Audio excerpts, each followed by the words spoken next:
Okay, hey everyone. Hopefully everyone can hear me okay. I had a few technical things just trying to get this up and running, but welcome to the 100K AMA. A huge thank you for everyone's support in really helping us get there.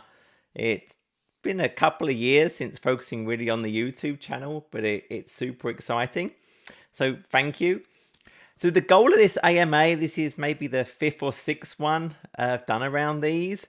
It's really not, hey, I have this particular specific point technical problem I have in my environment. That's not really that interesting for everyone else. They're really good to post as a comment to a particular video or things like Reddit. This is more of a general discussion about things that would be more broadly interesting to the overall audience.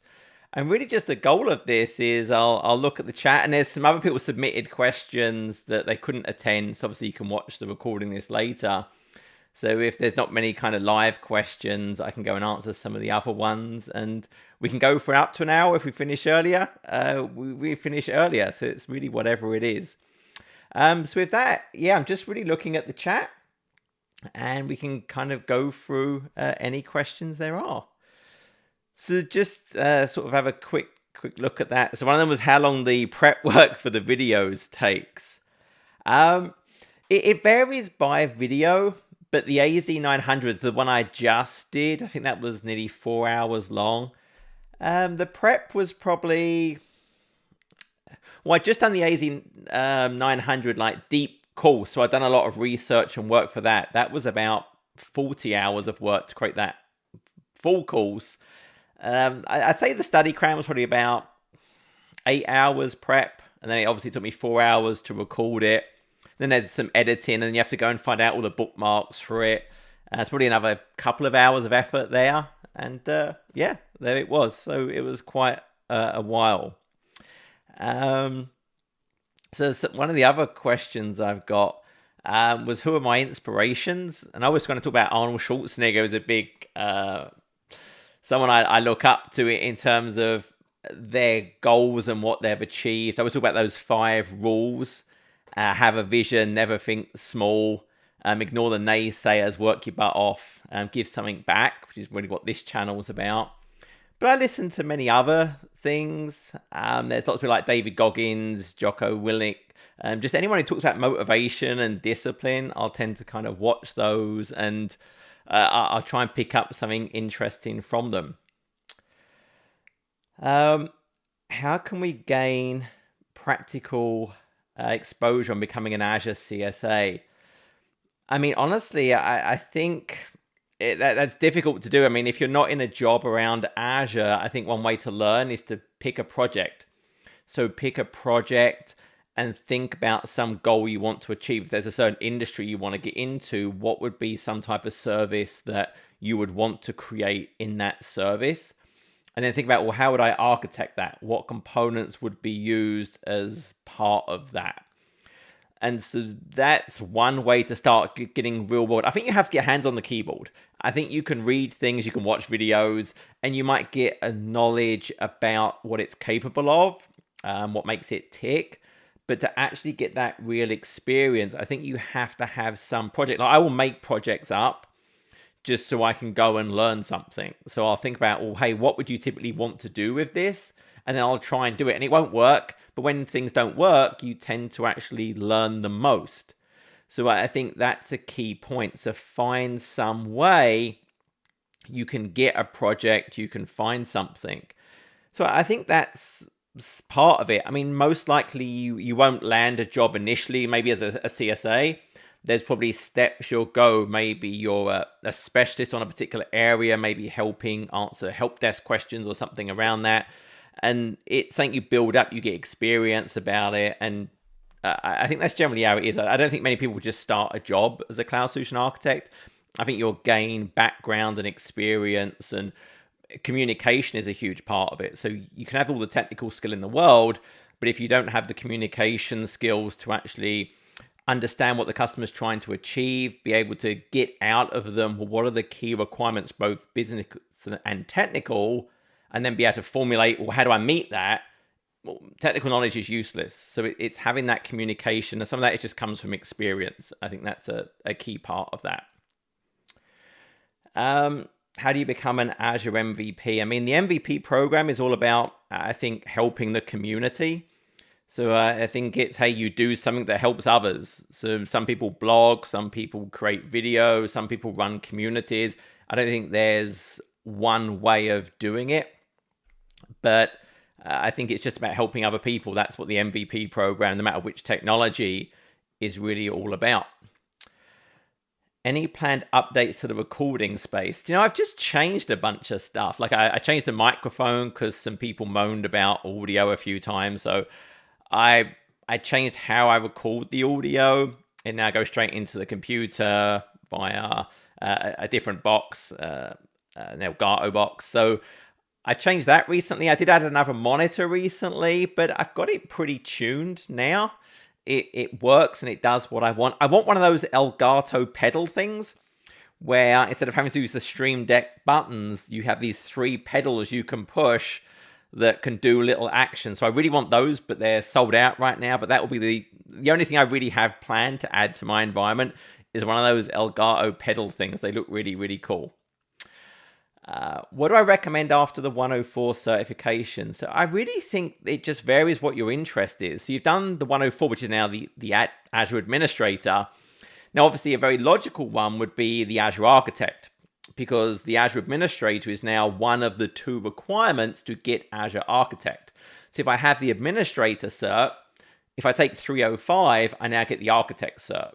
So I think that's a very natural progression.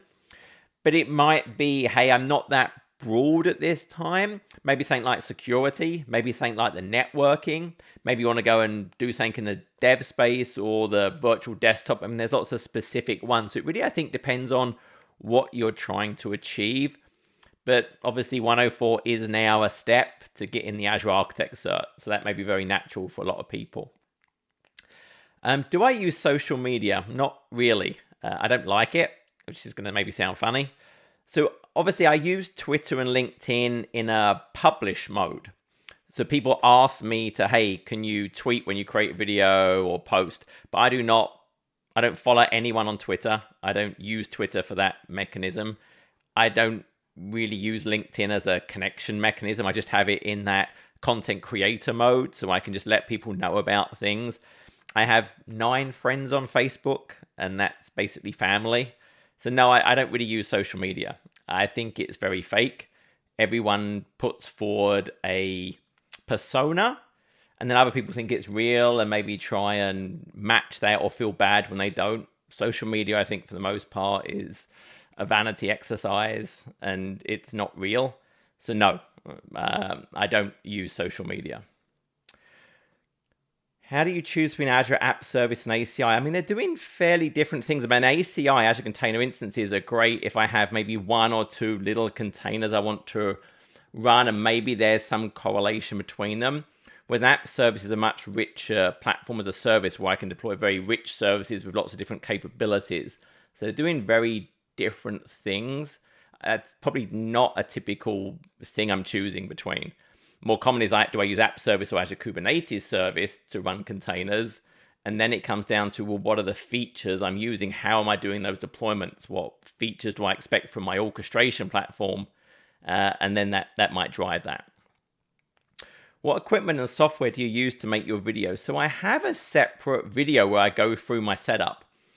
Basically, I think it's now a Nikon Z5 camera going into an Elgato capture card. I use OBS Studio for everything. So I don't really edit my videos. In OBS Studio, sometimes you'll see my hand kind of reach and I'm clicking buttons. And so that's me moving between, hey, the video, the camera, moving between the screen capture, maybe the little signs that I pop up about subscribe. I do all of that live. That's all just part of OBS Studio. I use like Zoom It to zoom in and draw the little boxes and the things. And then when I finish the recording, I do a quick edit in PowerDirector just to add a title. So when you see that title scroll down, I do that. On the weekly updates, when it's the list of thumbnails, I do that in PowerDirector. But it's very little editing. It's all really just done live, and OBS Studio is really good. It's fantastic for that. Any recommendation for hands-on? I mean, honestly, I think hands-on, there's some labs. If you go and look at the various labs, I think they're really good. But again, I would just start with a project. So I have a project you want to do, and I would focus from there. When are you going to trademark the color gold? I don't think they'll let me do that. Do I need a degree to work at Microsoft? I don't know. I don't know the answer to that. I don't think so, but it would come down to the individual job. There might be some jobs where they want a degree, and I think they would normally say that in the job description, but I don't think all jobs require a degree. But honestly, I don't know. I don't look at job descriptions and job requirements, so I really don't know that answer. Can a testing professional change the career as a data engineer after completing the data engineering Microsoft certification? I'm not sure I fully understand the question. I don't think getting a certification, if that's the question, means I'm now in that field and I can just get a degree, get a job in that field. There's probably more to it, like experience, and sometimes it's hard to get the experience, which is again where you may have to try and move across different roles if you're not in that field right now. But I don't typically think a cert gets you a job. A cert shows a certain level of commitment, a certain level of skill in an area. But then many companies, they may want some experience. They may want to see something else. And obviously you have to understand that, well, how do I get the experience if I'm not in that role? Which is, again, you may have to be in a certain role and find some side project or find some way to stretch what you're doing to then be able to demonstrate, hey, look, I've done this. I have this set of skills. So you should give me this opportunity and demonstrate why I should be able to try and do this role. But I don't think just getting a cert means, hey, I can go and get a job in that area. I think there's probably a bit more to it. Why do you still work at Microsoft? I like my job. This is my hobby. This channel is my hobby. I have no interest in making this my job. So it's the thing I do I enjoy learning. I enjoy creating the content as it helps me learn. When I think about trying to explain something to someone else, it helps me formulate those things and it's fun to create. But I want this to be something fun, which is why I don't talk about future content. I ignore comments about create a video. I don't take requests. I don't care what people say in terms of we would like this. I create what I want to create because it's my hobby. It's some fun thing. As soon as it becomes a job, I think that completely changes what that thing is, and I don't think I would enjoy it as much. So this is something I do for fun. From your experience, what do you think are the one or two most widespread roadblocks run into in trying to adopt Azure? I think one of the challenges companies can face is, I think, trusting the cloud. Companies are used to having their little wires going between the machines and they have this wall between them and the internet and they feel comfortable with those machines connected by that bit of wire. As soon as you start going to the cloud, it's like, well, it's not behind my firewall anymore. I think there's a lot of trust issues. So what you'll see is companies will put in these policies that don't actually make a lot of sense, but they say, okay, well, we have to do this, and this encryption and this thing because it's running in the cloud, whereas they wouldn't do that if it was on premises, where most of the time the cloud probably is more secure than what they had on premises in the first place. So I think gaining that trust, and I think with most things, it has to be built up over time. So I think that's why companies will start small. But I think that shift in thinking that hey, I'm not just defending it based on some piece of wire and access to that piece of wire. There are many other considerations, like the identity becomes a much bigger deal. And I think that comes from things like governance. Again, you're moving from the idea that some person sits in front of the service and creates it based on some request, to now it's self-service. So I have to have that governance, like policy and RBAC up in advance to enable the self-service, but still keep to requirements I have as my company. I think another challenge is just, hey, everything's not a VM. Again, we're used to VMs on premises, and then as soon as you get this idea of the cloud, there's a ton of different services. And so I think that can be very challenging to modify the way of thinking to use those other things, and they think it's not just a virtual machine. So I think that can be a big challenge. But those are some of the things. I think there's many others, but some of those, I think, some of the big ones I see. Mandalorian or Book of Boba Fett. So Mandalorian, but I've not watched the final of the Book of Boba Fett yet. That's on my list of things. Probably do that tomorrow. I join my bike ride. I'll watch that. But obviously, the last 2 episodes have basically been Mandalorian anyway, so I don't know. But Mandalorian definitely, I think, is better than the Book of Boba Fett. Book of Boba Fett feels a little bit all over the place. Do you miss Blighty? Do you know, I miss some of the food, which sounds weird because the food's not that great, obviously. But there are certain things I miss. The countryside, I miss things like that. But overall, no, not really. I was there for obviously a long time. I'm not huge on attachment to those types of things. I really miss boost bars, so I order those from the UK. But overall, no, I'm not a big attachment to places or anything like that. So, no, sometimes when it's really hot in Texas, I'm like, oh, I miss the English miserable weather. At least it's not boiling hot, but overall, not a huge amount. How should non-prod prod logons be partitioned? Should each user have one login for separate subscriptions, RBAC? Do you know, I think that's a tricky one, and it really does depend on the organization. A lot of companies won't partition it that way. You'll have one identity. And remember, things like conditional access, I can put different requirements in place across those different sort of prod and non-prod. I can definitely, RBAC would definitely be separate, maybe at a subscription or a resource group level or anything like that. Obviously, PIM is a big deal, privileged identity management. So I don't have standing privileges. It's just enough and just in time. I think they're big deals.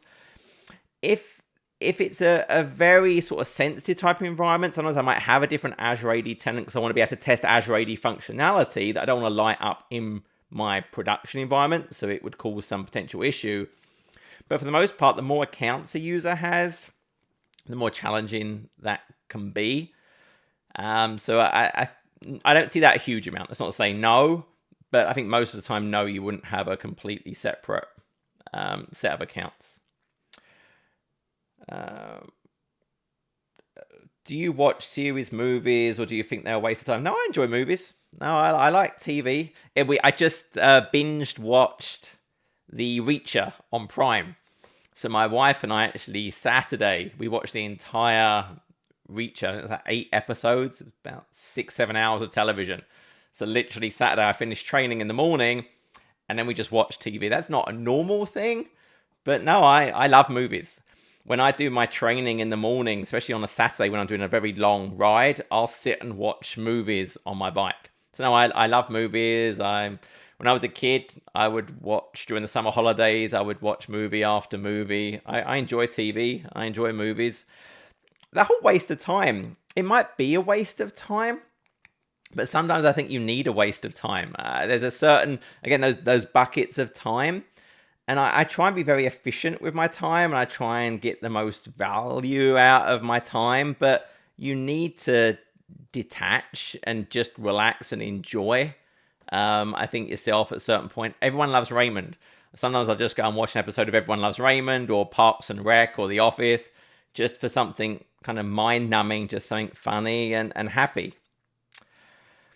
Do you recommend to focus on Azure or learn also AWS? I mean, obviously I focus on Azure. It depends what your role is. I think if you're more of a general cloud architect, it's probably good to have knowledge of multiple clouds. If you're trying to be an expert, I don't think you can be.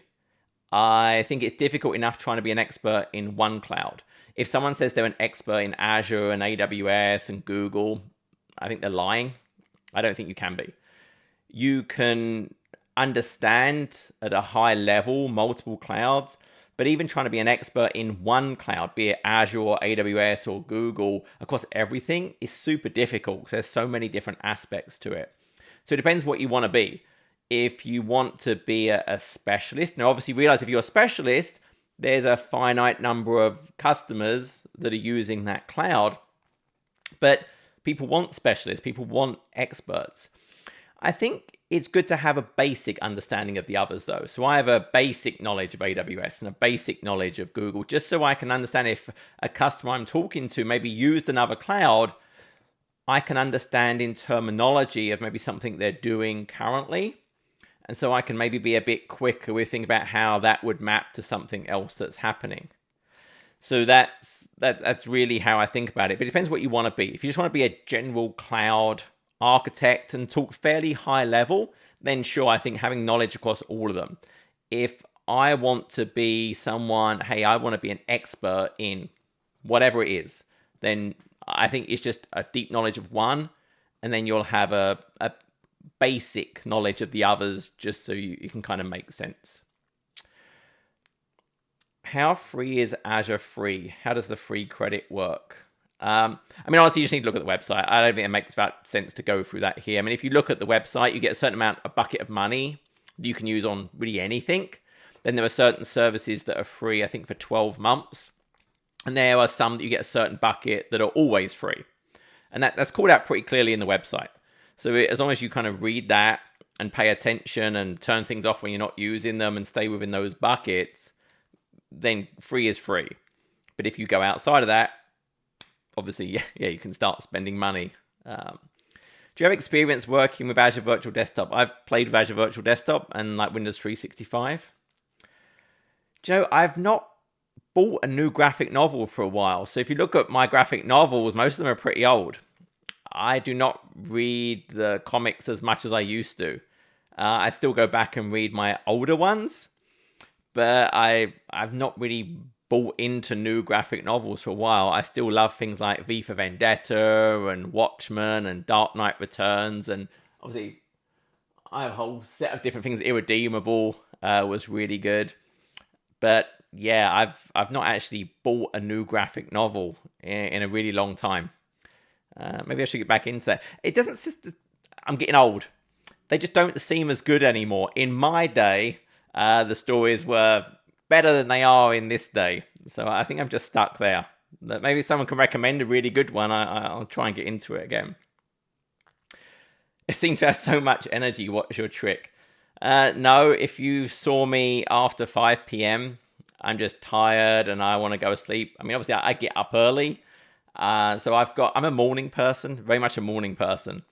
But as the day goes on, yeah, by 4 p.m., I'm pretty much done. I don't want to do anything anymore. And I just kind of relax a bit, family time, maybe come back and do a bit more work. But I do most of my stuff in the morning. And it's just, I've always been a morning person. It's just who I am. Get up, train straight away. I think the training helps you. Like, sometimes I'll wake up in the morning and I feel tired. But once you do some training and you start moving, it gets you fired up a bit. It gets you some energy. So I think that really always helps to do that kind of thing. How useful is PowerShell in your day-to-day work? So I love PowerShell. I think it's super useful. I was actually doing something today. I was trying to automate something and get something to happen on a certain schedule, and I use PowerShell.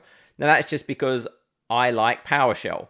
There are other languages you could use for automation, but I come from a Windows background, so PowerShell was very much the natural one for me to adopt over things like Bash or anything else.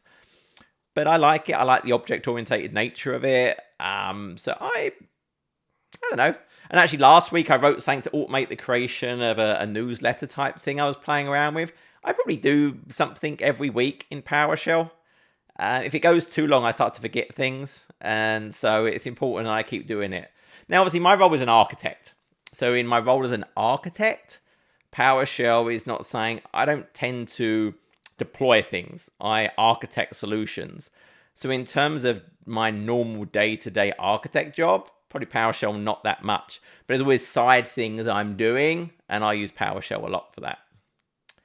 Do you have any training exercises, scenario-based learning projects? No. How are your viewer base per country? What country holds the largest percentage? So it's the United States. So I showed this, I think, on the last AMA. But it's United States, then it's India, then it's United Kingdom, and it kind of it goes down from there. But the United States is the biggest, then India, then the UK, and it goes from there. So that's kind of the breakout. For a beginner like me on Azure Cloud, what path would you recommend when I'm sort of going for the architect? So I created a site. I mean, I created it just to answer that basic question. People kept asking me, what order should I do things in? So it's learn.onboardtoazure.com, and it's just really a curated path of my videos. And obviously it goes through things like Azure fundamentals, then through some of the Azure administrator stuff, then some of the networking, and then leading up to the architect roles. So I think if you're starting out, hey, go and do the Azure fundamentals, maybe the sort of security, identity fundamentals, the data fundamentals. Then, hey, I can go and do the Azure administrator. Depending on what my role is, maybe then it's security or networking. And then you can go and do the 305, which just released yesterday in prod. And then go and do that. How old am I? Old. Nearly 50. Not 50 yet, but I'm coming up on there. You're looking more lean. Do you know, it varies. I'm about to start training for the Ironman events again. I put on a bit of weight over Christmas, and so I've probably got a few pounds to lose, which will fall off over the next 2 months because I've got Ironman Texas end of April.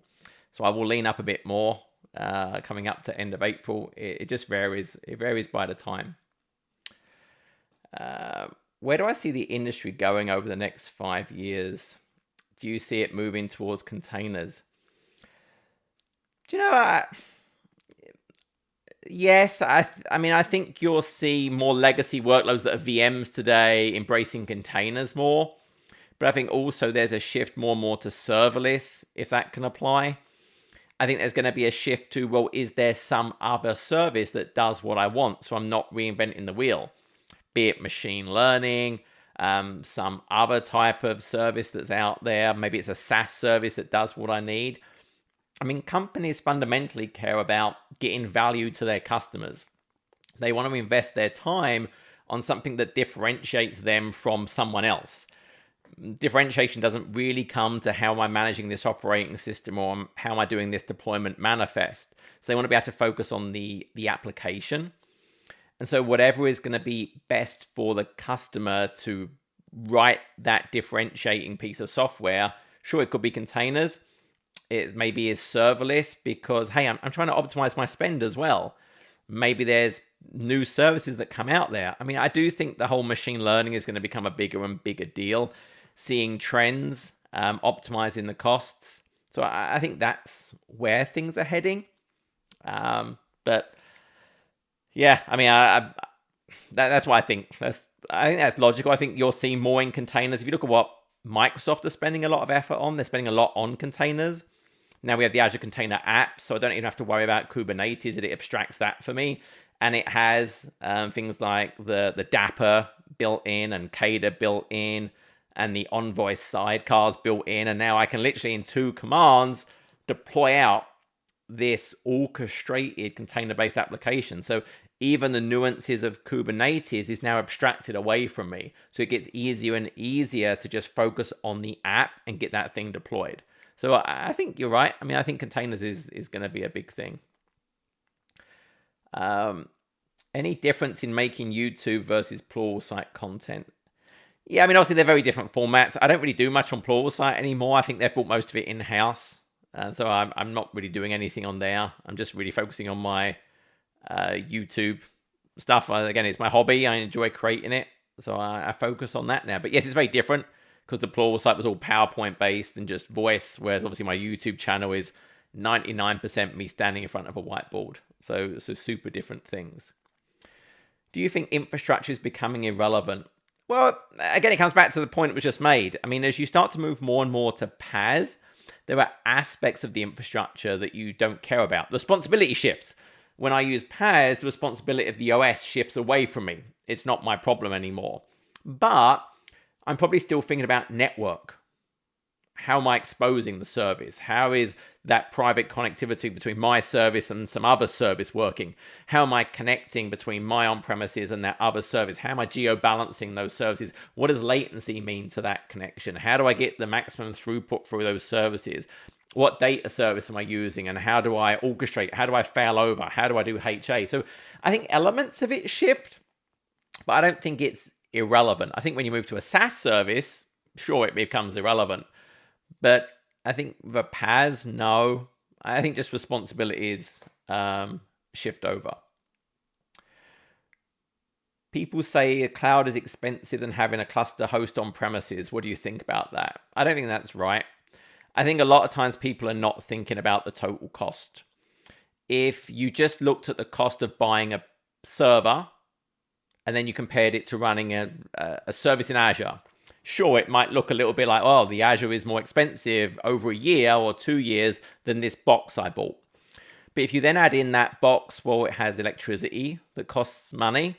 It lives in a rack that lives in a data center that costs money. There's insurance on that building. There's people that have to rack that box and take care of that box. There's licensing. There's calling on that data center. There's land. There's so many other things that people just don't think about. I'm paying a telecoms communication company for my various connectivity. So there's a whole list of other costs that go into something on premises. And people often will just think about what's the cost of the box. So sure, if I buy a box, it could be cheaper. But I don't think that's really very realistic. If you actually look at the total cost of ownership, no. Very few companies could run a workload cheaper than the cloud. It's just scale of economy.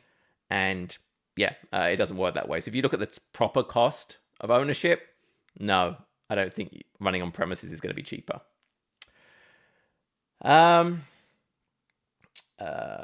Hub and spoke, do you recommend having all traffic from the internet going through a hub?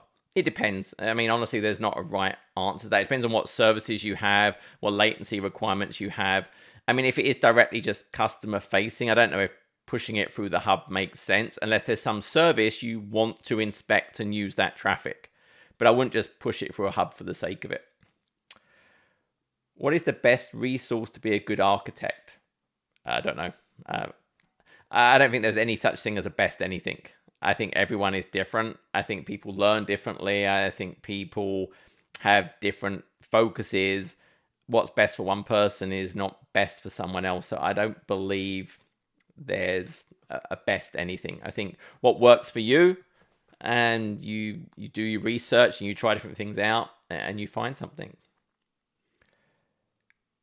Are you transitioning towards a different cloud platform or not? Not. What supplements do you take? So I eat a lot of protein. I take the, oh my God, what's it called? I'm trying to remember the brand of the protein I take. They do like a turbo chocolate flavor. It's the turbo chocolate platinum or something. That's really good. I take creatine, BCAAs in the morning. I do take a 5-hour energy. So before I train, I take a 5-hour energy. But I have a protein shake with cherries. So after I finish training, I have a scoop of protein, cherries, some oats, some flaxseed, all mixed up in a blender. So I take that after I train. In the afternoon, I have a protein bar about 2 because I get hungry. Before I go to bed, I have a casein protein, which is a slower digesting one, with some fruit. And that kind of gets me through bedtime. So I eat a lot. I have a pre-training snack. I actually have a snack while I'm training between cardio and weightlifting. Then I have the protein shake after I train. About an hour and a half later, I have a bowl of cereal. Then I have lunch. Then I have a snack. Then I have dinner. Then I have a nighttime snack. So I eat a lot. It's just, you just have to put in the work. I mean, you put in the work, and obviously as you get older, it gets a little bit harder. I take cod liver oil tablets now, something I didn't used to do. But yeah, just put in the work and do your best you can. Can you restrict group of users only? Okay, what's your home network? So I have AT&T gigabit fiber, and I'm actually running Eero. So I switched over to the Eero mesh network recently. So far, so good. I like it. It works. I have good Wi-Fi throughout the house. I have 3 different points, and it seems pretty good. I can walk around the house, and I don't lose internet anywhere. So I think it's good. Can you put a video on full private application hosting from scratch? Don't take requests. Difference between private endpoint and service endpoint. I've got a video on that. Are you covering DP300 CRAMs? I don't talk about other content. Do Azure certs expire after 1 year? So most of the certs now, right, you have a refresh. So you take the cert, unless it's the fundamentals, but anything that's not fundamentals, every year you do a refresh. But it doesn't expire in that, hey, I have to go and redo the whole exam. There's a very easy online recertification check. It's not like in a testing center. You can take it every day. If you fail it, you just go and take it again. It's free. I've got a video on that where I go through what that process is.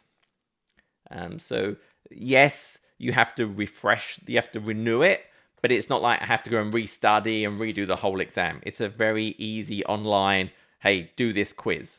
But it's not proctored or anything like that. What do you think you would redo a different way in your life? So I've answered this previously, and obviously life's not perfect. Obviously done things wrong. But I think we're the sum of what we've done, both good and bad. So I always think about, well, if you say, oh, I did this wrong thing, I wouldn't do that again, I would do this differently. Who knows how you would have ended up? I like where I am now. I'm very blessed with my life and my family and my job. So I don't think I would change anything. Obviously, there's things that were not great and weren't good, but they got me to where I am. I'm a huge believer in the journey. The journey and getting to where you want to get, and you make mistakes and you learn from them. I think you learn the most when things go wrong, when things break or it doesn't go as planned. I think you get the most benefit from it. So sure, I've made huge numbers of mistakes. I've done lots of things wrong. Would I change them? Probably not, because it got me to this point, and I'm happy at this point.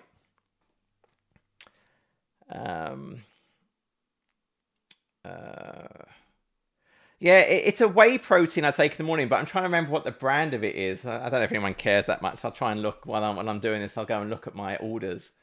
It's on the tip of my tongue, and it's driving me nuts that I can't actually think what the brand is now.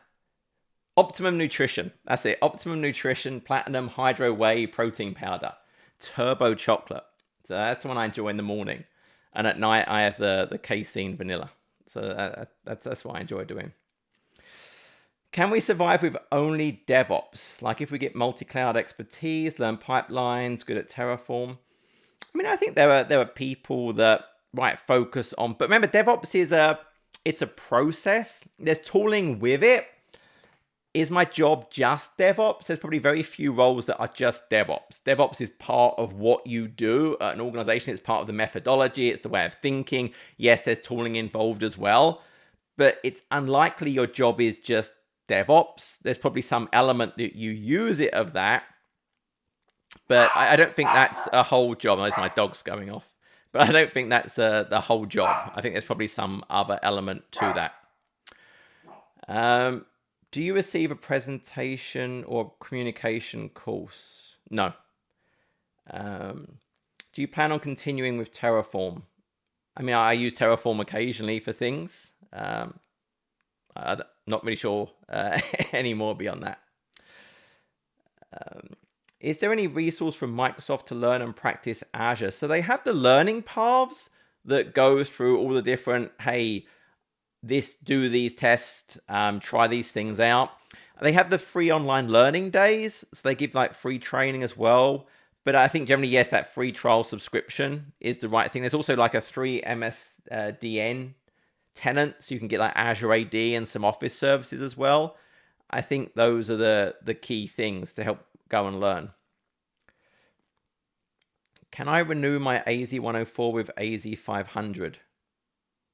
I don't understand the question. They're different certs. I can't take an AZ500 exam and renew my AZ104. No, there's a particular renewal for AZ104 that I take to renew my 104. Have your morning workouts evolved or changed over time? Do you know? Not really. I've always kind of done my cardio. I mean, my focus is cardio, not weightlifting. And so, like right now, I'm focused on the Ironman. So I do my cardio first. So my cardio is strong. I've got my energy for the cardio. I've always got up really early. One of the nice things about America was actually in England, the gyms didn't open till maybe 6 a.m. or maybe 7 a.m. So it would slow down how much I could do. And obviously now in America, the gyms are 24 hours a day. So I could get up earlier and train earlier. And now with the COVID, I just train at home. I turn my garage into a gym. So now I can do what I want. But I do my cardio first, then I do my weightlifting. Obviously, I've left equipment at home, so I have to modify how I do certain things. But no, same things. I don't do like single rep heavy stuff anymore, especially training on your own. There's no one to catch the weight when it crushes you.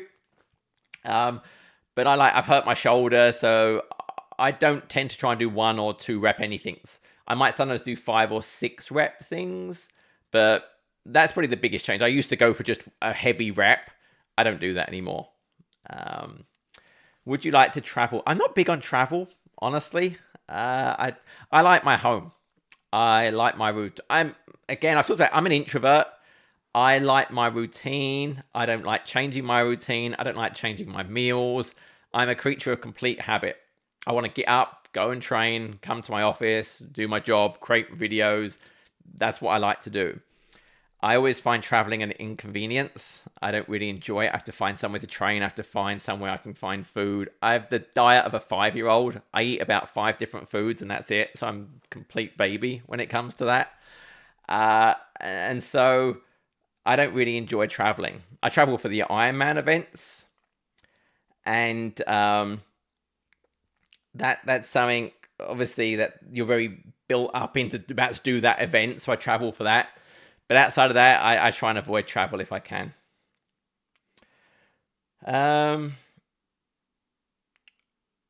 What is the best advice for technical engineers moving into IT management? Honestly, I don't really focus on IT management. I don't have advice there. Sorry.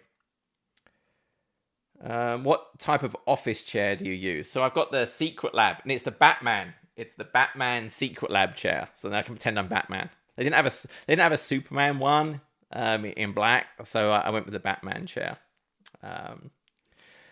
Do you take vacations? so lately, especially because of COVID, vacations have been stay-at-home vacations.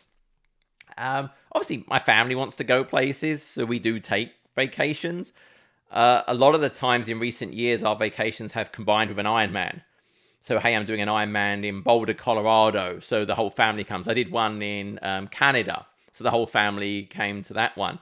I'm doing Hawaii this year, so I'm going to Kona, and obviously the whole family are coming to that one. So we do take vacations, but yeah, I'm not big on them. I take them because the family wants to go on a vacation, but that's it. Any fun shirts? I've got some new ones, so you'll see some new ones over the next couple of weeks. I got a Superman with his dog t-shirt, so that one will be coming up. Can I renew my 104 with 305? No, they're different certs. 104 is one cert. 305 is a different cert. You don't renew 104 by doing 305. So 104 is Azure Admin. 305 is Azure Architect. So to renew your 104, you have to do the 104 refresher. Do you cover content on DP300? If I have something, it's on the channel. Search the channel. What kind of keyboard and mouse do you use for your daily job? So I've got a Logitech kind of ergonomic keyboard is what I use day to day, and a Logitech, I think it's the MX Master or something. I did start playing Halo Infinite, and so when I'm playing Halo Infinite, I got this mouse, so there's more buttons on the edge, so then I can have my grenade and I can do my grapple hook and do the other things just a little bit differently. But normally it's the Logitech sort of ergonomic keyboard and mouse and to do those things. What's next?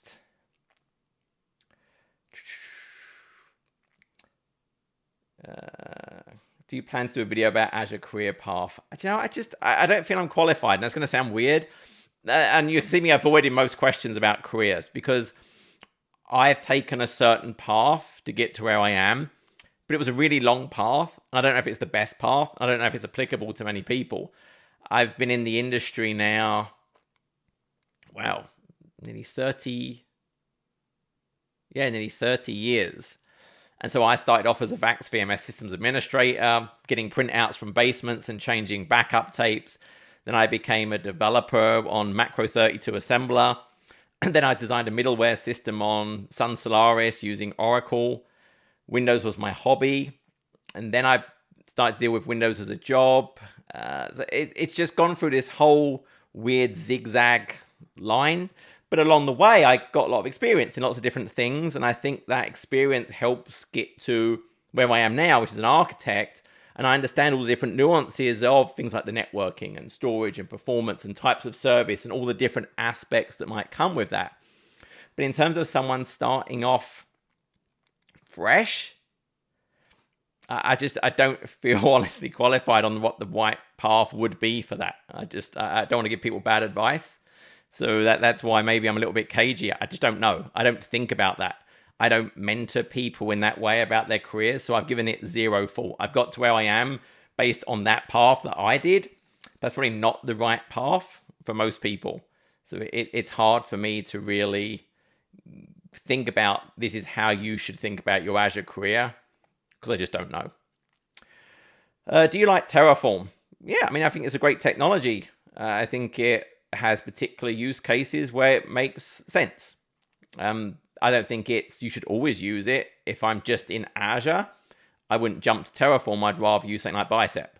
But if I'm multi-cloud, if I'm hybrid, Terraform obviously has a huge benefit that I can use the same technology with just different providers. So there's an attraction for that. Where do you go to gain knowledge for the weekly updates? I go through the blogs. I mean, that's really it. I do what anyone else could do. I mean, there's nothing secret about it. I go through the blogs. I go and try the things out. I go and read the documentation about it. Yeah, it's just I bring it all together. How useful is Python in Azure? I mean, I think Python can be useful. Again, it comes out that automation type thing. You can use Python. I don't. I'm a PowerShell person, but I think anything you want to automate, I think is great. Again, I don't think it's a right or wrong. I think it's what is your background? What is your knowledge? Use the thing that makes sense for you. Now, you may be driven a certain way by your company. If everyone around you is using Python, then sure, you don't want to be the person using PowerShell. Likewise, if everyone's using PowerShell, you're probably going to need to align because you're going to have a certain repository of information, a certain amount of tribal knowledge. You want to be able to fit in and reuse everyone else's work. So I think absolutely Python's great.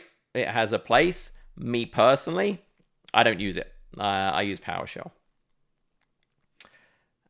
What was your work background before Azure? I kind of went through that. Do you see yourself ever retiring from architecture work? So I will retire someday. My wife always says, I don't think I could ever fully retire and not do anything. I think I would go nuts. Like I can't take a day off.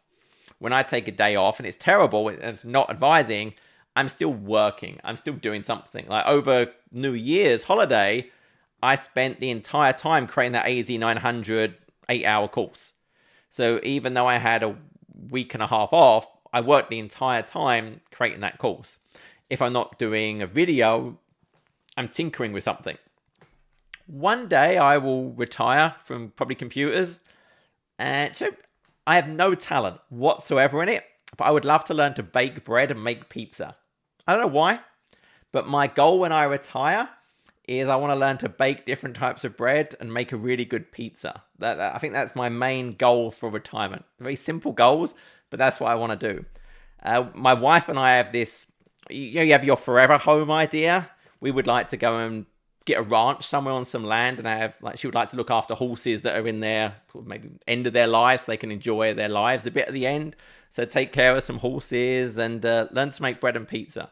So I think that's my key long-term goals in life now, is to do that.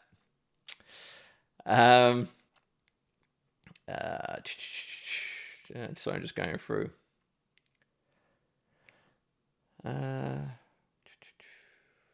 Okay, someone's frowny face. You missed my question. You don't need programming language for 104. You don't need to know a programming language for Azure. No.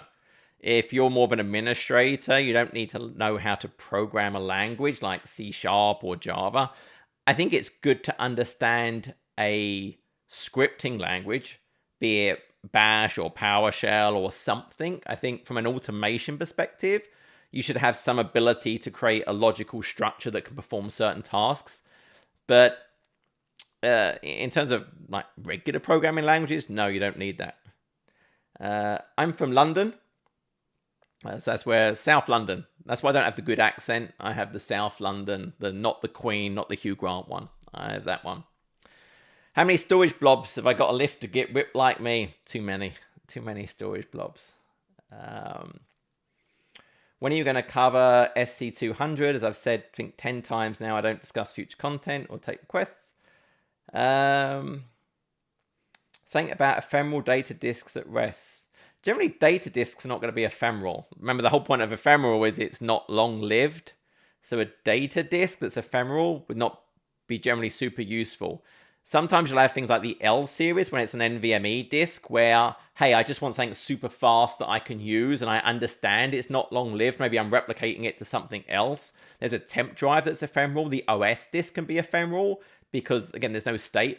Data disks, unless there's a very specific use case, generally I want that to be durable. I want that to maintain if there's a host problem or if I restart the workloads.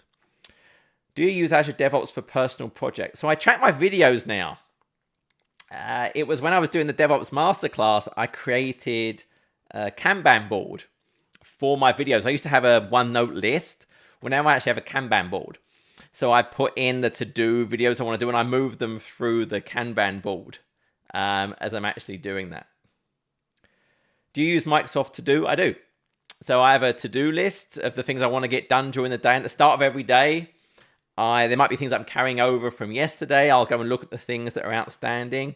So yep, I use To Do, and I use my Kanban board as part of my organization. Baking bread and pizza is a bad idea. Okay, so I live on carbs. I think there's this misbelief that I live on salad or something. I do not. My diet is terrible. People that actually know me will tell you I live on pizza and burgers and steak and potatoes and pancakes. I love food. I do not eat salad. I do not eat vegetables. I do not eat fish. I like my food. I train partly so I can eat. So I train 3 hours a day. I train 6, 7, 10 hours on a Saturday.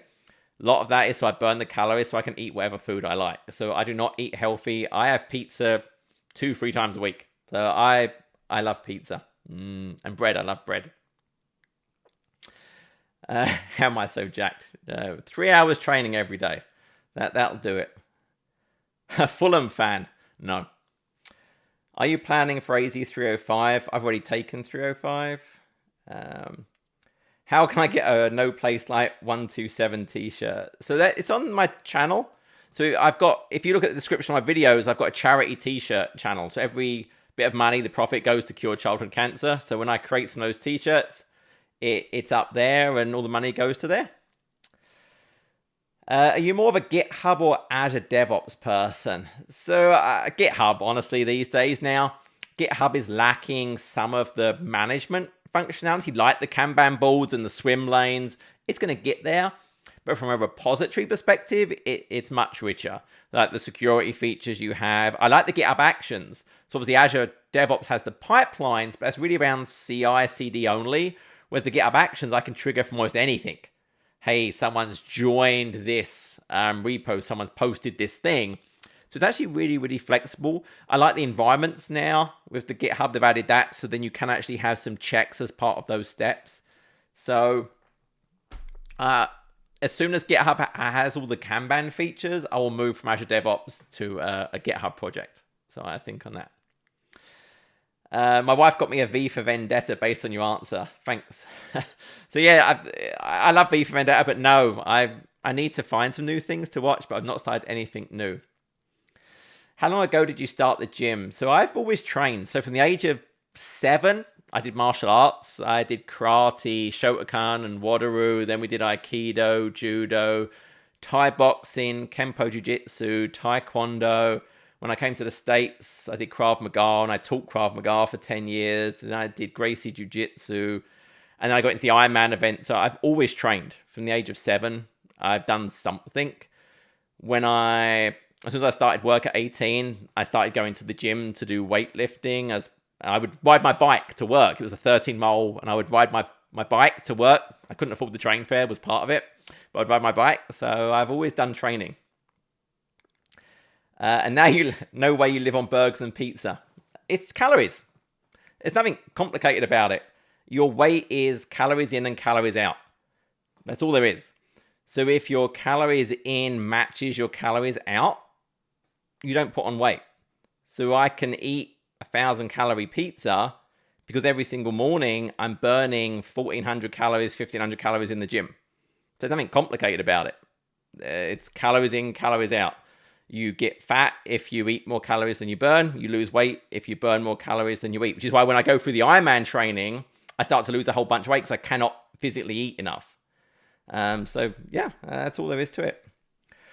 Why do you remove advertising from your videos? I mean, it was really about interrupting people. I never wanted advertising on the channel. I did it because I thought Google would give you less attention to your content. So I used to have just a side picture, but then I learned that wasn't the case. And if I ever watch something on YouTube, I hate the video adverts. It's very interrupting. I don't think it's pleasant.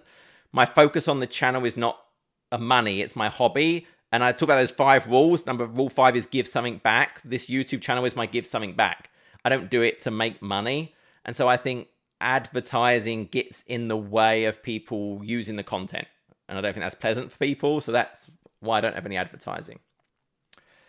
So I used to be a Liverpool fan. When I was a kid, I think my first picture of me in a football kit is a Liverpool outfit. So I was a Liverpool fan when I was a kid.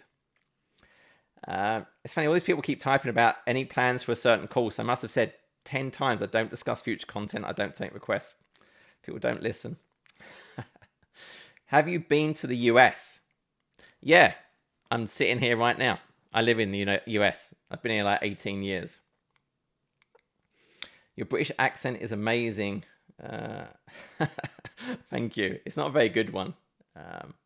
How to have a successful technical YouTube channel like yours?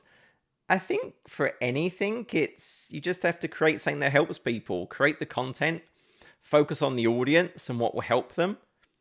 And I mean, it will take a long time, but just focus on giving things and creating stuff that helps. I think that's really all there is to it. I think it just takes time. What dog do you have? I have 2 Yorkie poos. So I used to have a German Shepherd and she passed a few years ago. And so now we went the opposite way and we have 2 little Yorkie poos. So they're very yappy type dogs. So yeah. What is your next channel goal? I do not have one.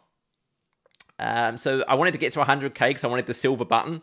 And you'll see the silver button when it's ordered now. I got the thing. So that will replace my Superman there when I get the 100K silver button. I don't think the gold is realistic. I don't think there's that many people that care about Azure. And honestly, I don't want to care about the number of subscribers. I wanted to get that thing. I thought that was cool. But again, it's my hobby. My goal is to just keep creating content that gives something back. That's all my goal is for the channel.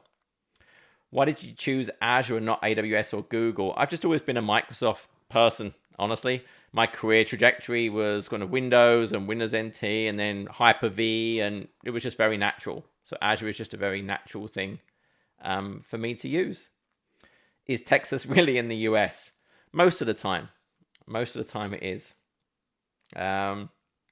Okay, so I think we're at time. Where is Batman? So Batman's all around. There's a whole shelf of Batman stuff as well. So there's lots of Batman and other things in there. So I guess we're at time. So this was awesome. Again, I really do appreciate all the questions and all the help getting to 100K. It really is appreciated. And again, my intention is just carry on creating content that I think is interesting, that I think will help people. And that's really how I drive it. So everyone for attending, thank you for attending. Thank you for the support. And as always, take care.